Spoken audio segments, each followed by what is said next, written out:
Yo, what's poppin'? It's your boy JT coming back at you guys with a new video. In today's video, I'm going to be showing you guys how to make speed boosting rebounding wing in NBA 2K21. Now, obviously, the rebounding wing was a super popular build back in 2K20. It was pretty much just a spot-up build that could play really good defense and could catch and shoot easily, and that's why a lot of people use that. So this year, you could take that literally to the next level by also being able to dribble. You're also going to be able to dribble really good, and you're going to be able to shoot really good with like a mid-70 three-pointer with Hall of Fame shooting badges. And then on top of that, you're going to be able to play you're going to be able to guard everybody on defense. So you're going to be able to guard 1 to 5. You're also going to be able to dribble, shoot. There's pretty much no weaknesses to this build. So let's get right into it. Now the position you're going to want to go with is small forward, like the rebounding wing last year. You're going to want to stick with small forward. Now the pie chart right here, you're going to want to choose the red and that half red and half green one. It should give you Hall of Fame defense and Hall of Fame shooting badges. Now the physical profile, you're probably going to want to go with the balance. I mean, if you can, you could go with speed and vertical instead. But I think, in my opinion, strength, especially for a center, if you're going to be playing center, it's pretty important to have strength. So I recommend keeping the strength up. Now the mid-range, you're going to want to upgrade the mid-range, the three-pointer, the free throw, and the post fade, just so that you could get the shooting badges up to 19. And because there's no quick draw this year, this 19 is actually, if you use Hall of Fame quick draw last year, this is basically like having 23, because now quick draw is out of the game, so you don't have to use that. And then for the playmaking, you're going to want to go 75 pass accuracy, max it out, max ball handling, go post moves up to 63 until you get 10 playmaking, so there's going to be more than enough to dribble. And then for defense, you're going to want to max out pretty much every single stat except the offensive rebound.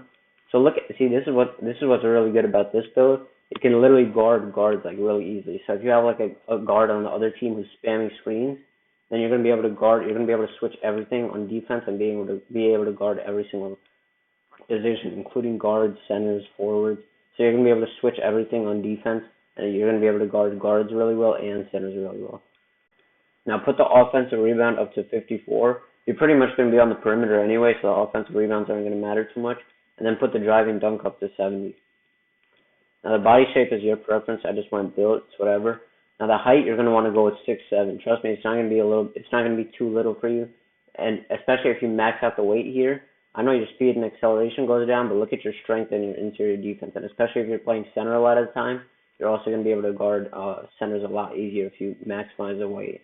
Now the wingspan, this is something that's really good about this build. Even though it's 6'7", especially with Hall of Fame Intimidator, Hall of Fame Pogo Stick, Hall of Fame Rim Protector, all that, you're still going to be able to guard centers like for 6'7", trust me, it'll be able to lock up them, especially if you have these Hall of Fame defensive badges. And then on top of that, if you have the max wingspan, it's going to be able to get you in passing lanes. It's going to be able to get you blocks, good interior defense.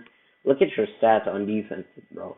You have a 72 interior defense. Also, when you get to 99, all this stuff goes up +4, so you're going to have a 76 interior defense, 87 perimeter defense, 87 lateral quickness, 89 steal, 78 block. It's really insane what this build could do on both ends of the floor. I don't want to minimize the wingspan, but this year they don't penalize you that much, so you might as well just go max wingspan. Now, the takeover, you could go either lock take or play take. I'm actually pretty surprised that they give you play take. I did not expect that to happen, but if you want to have fun with it, you could go play take, but as a defender, I personally would rather go lock take, especially since it's more cheesy.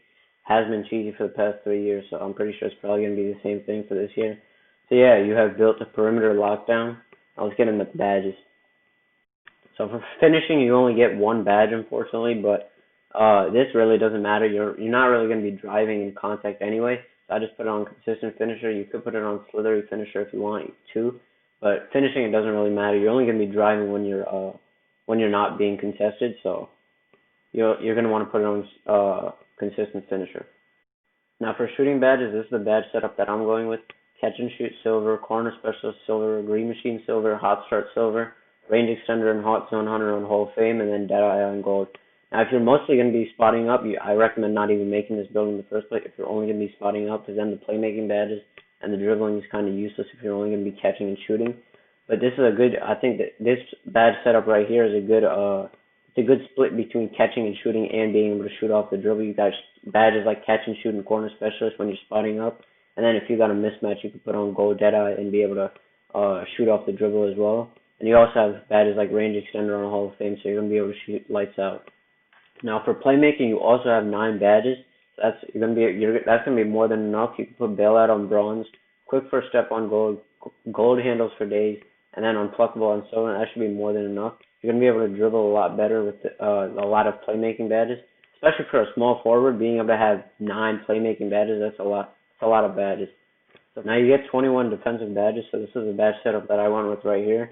You're gonna want to put Intimidator on Hall of Fame, Polo Stick on Hall of Fame, Rim Protector on Hall of Fame. So you're gonna be able to guard centers. Like I said in the beginning, you're gonna be able to guard centers really well.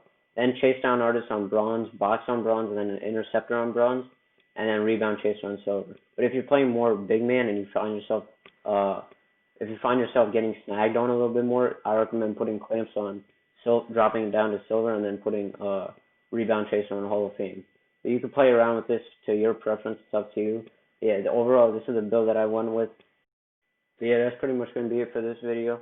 Like, comment, subscribe. It's been your boy JT. I'm out.